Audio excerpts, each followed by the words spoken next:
So what I wanted was these nice sweet hazelnut syrup candied hazel catkins, but that didn't happen.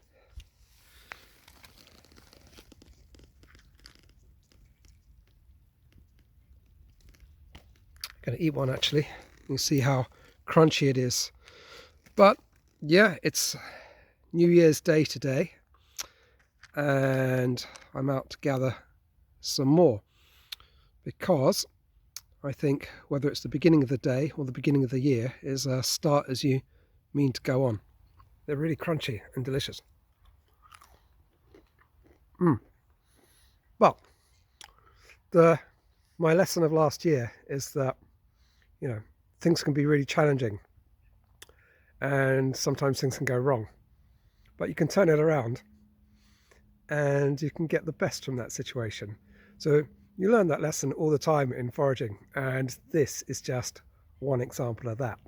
So this was going to be a recipe for making those, but now you'll see something else happened. Before you mess up a recipe, it can be a real challenge to get the timing right. Big, fat, lovely catkins, but look at the tree right next door, and already they've pretty much fully opened up, and although they could be used, they're not going to be like the nice dense crunchy ones I've got in the pot there.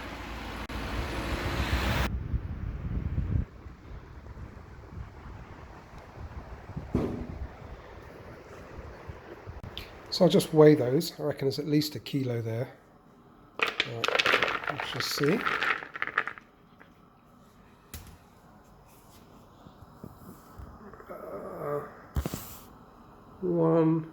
Almost 1.2 kilos. So then, going to, almost boiled.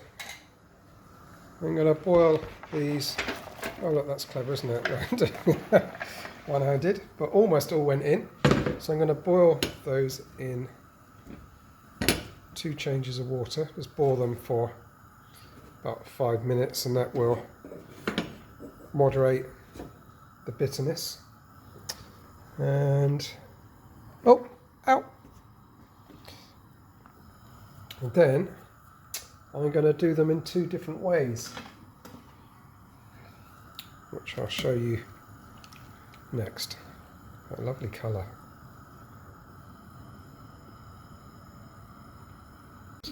So this was a whole load of hazelnut catkins candying in hazelnut syrup, but I forgot about it, so it's just turned into this mush. But that's okay, because, and this often happens with working with wild food, you do make what seems like a mistake. Well, perhaps it can remain a mistake in the sense that you can't retrieve it and turn it into something else. But I guess it's never a mistake in the sense it does provide the opportunity to try something else. So I'm going to see if I can put in some cocoa powder and some rice flour. Turn these into some biscuits. Maybe add a little bit of fat. Well, it's starting to look like something that wasn't an accident. So I've blended them all up in the syrup that they were cooked in.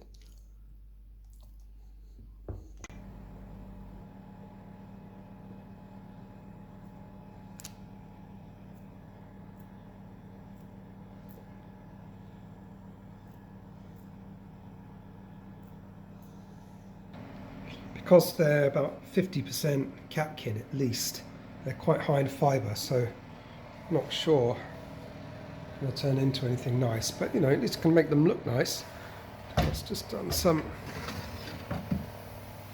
chocolate ones, kind of really basic way.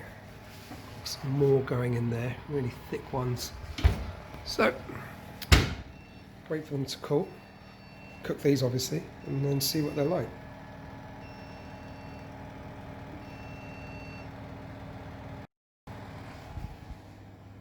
Some more there. So just have to find some victims. I mean guinea pigs. I mean children. And not just any children, actually. I'm being a bit mean. Very, very discerning children. Have a very incredible sense of taste. They're super tasters. They know what's good, what's bad. So let's see what they say, if I can find them. Here they are, finished. There's various ones. They're ones that are just catkin flavour and ones that are, well, the catkin and chocolate. But the really important thing, as I said, was to find some really discerning people that have very great taste, that would know whether these are good or bad. And here they are. So would you like to try them? What have you got? Which one you got there? Catkin. Just the catkin. Chocolate. Oh, listen to that sound. Crunch. Very crunchy.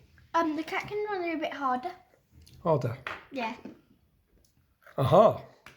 This is good. I'm going to have one myself. These ones are harder. Yeah, the catkin ones. I would say since They're a lot harder, aren't they? yeah, these ones are just a bit too sweet for me. Which ones? The catkin. The catkins. What about these ones? Okay. Got the chocolate ones. The catkins are. Yeah, I prefer the chocolate. They're not so sweet. Yeah, but they're both nice. I put less sugar in than most biscuits would have. Oh, you're doing it now. So that was a great reaction, wasn't it? And yeah, I just thought it seems like it's got nothing to do with the rest of what's gone in this video, but it does because it's foraging. And this was all filmed on New Year's Day. So I just wanted to show you this because it is so magical and it just kind of made my day. And if something this magical can happen at the beginning of the year, I hope something equally magical will happen for you this year. Have a look at this. Look at these magnificent Guelder rose frozen in ice. And winter rosehips.